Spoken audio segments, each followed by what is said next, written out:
Hi all, I hope you've been well and enjoying your summer. These last couple modules, we've been getting into the public humanities and archives, but particularly in relation to power, silence, neutrality, data, and added complexities of engaging with these throughout digital spaces. Across all these materials, there was some sort of acknowledgement or engagement or reflection on power, um, especially through silencing the past,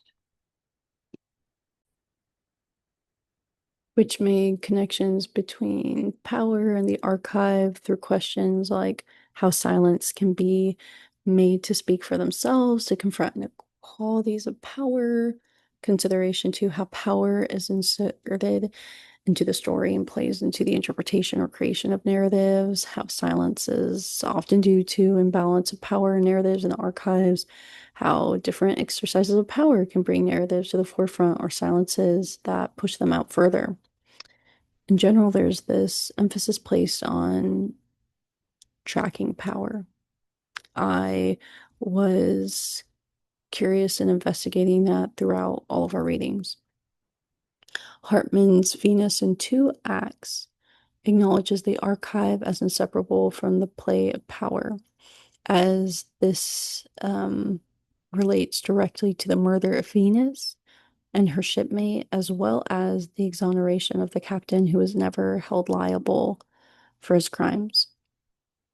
Hartman attempts to rearrange the narrative and investigate that and recognizes it cannot be altered. And through that, she states that the arrangement of power could not be unsettled. Authors like Hutton explore ritualistic performances like masquerade as a metaphor of being, a way of participating in a ritual of power as people who were denied power, and ritualizing power through community and performance. There was a connection to ancestral memory and reassertion of the self and community, developing power through artistic expression. Johnson of Markup Bodies considers the digital humanities, confronting the digital tools and access, reflecting on how power can shape engagement and user interfaces. He calls for action, for more investigations of the digital humanities that it lacks consideration to questions of race, oppression, and sex. Fox, Dowling, and Miller similarly consider digital elements of power, focusing on podcasts and social media. They reflect on how podcasts related to Blackness, unlike written communication, offers podcasters more power. It allows them to develop more organic dialogue and provide in-depth insight to Black events, pop culture, and cultural understandings of Blackness. Wilson and Hope Pilatus explored the 1619 Project, a project that created a lot of debate about the history of slavery as scholars moved to reform educational institutions and curriculums through this new historical perspective. Um, Although it engages with all forms of public humanities, the project is not called the public humanities. Wilson and Hope also note throughout their article that the public humanities are open to critiques, including that the public humanities is not necessarily good, that not all public humanities are good public humanities, that unfortunately they're not the answer to all of our issues, that it's a point of struggle and difficulty that we have state propaganda as a public humanity, that culture wars are public humanities. So it's not an obscene thought that maybe the 1619 Project is not necessarily considered a public humanity, that there are struggles there. And this is explored a bit more in our article on community archivists. What we do crosses over to activism. There's a lot of engagement of public history and the struggles of the archival field, particularly related to power imbalances, um, and attempts to have a more objective or neutral approach throughout the archive. But ultimately, that this creates more biases towards power,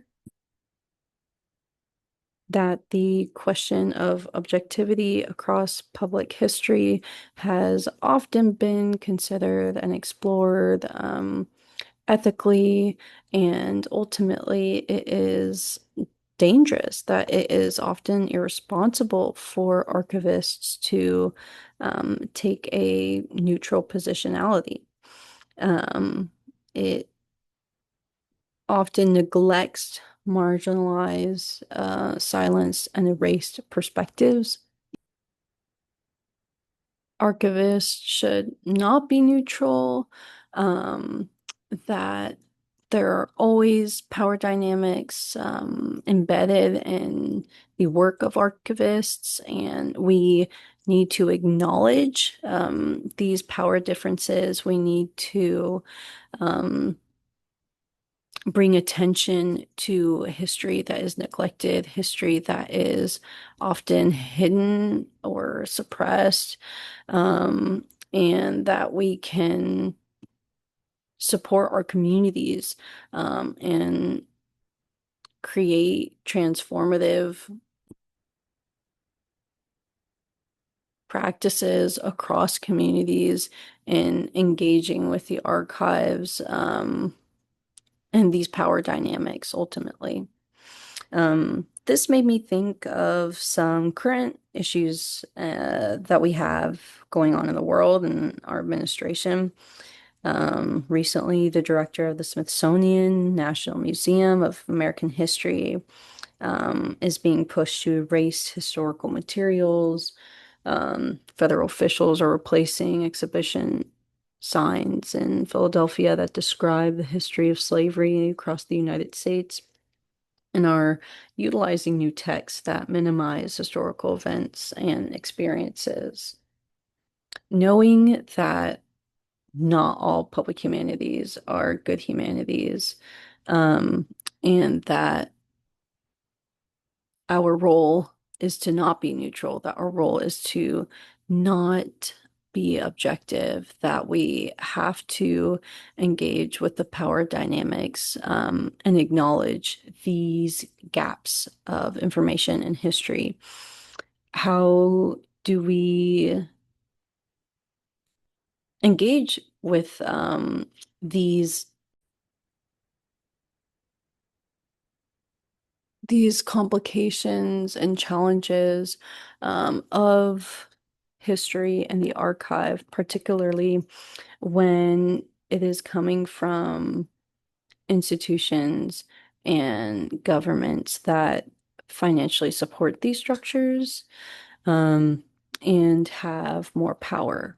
How can we protect the public interest and history rather than privilege the perspective and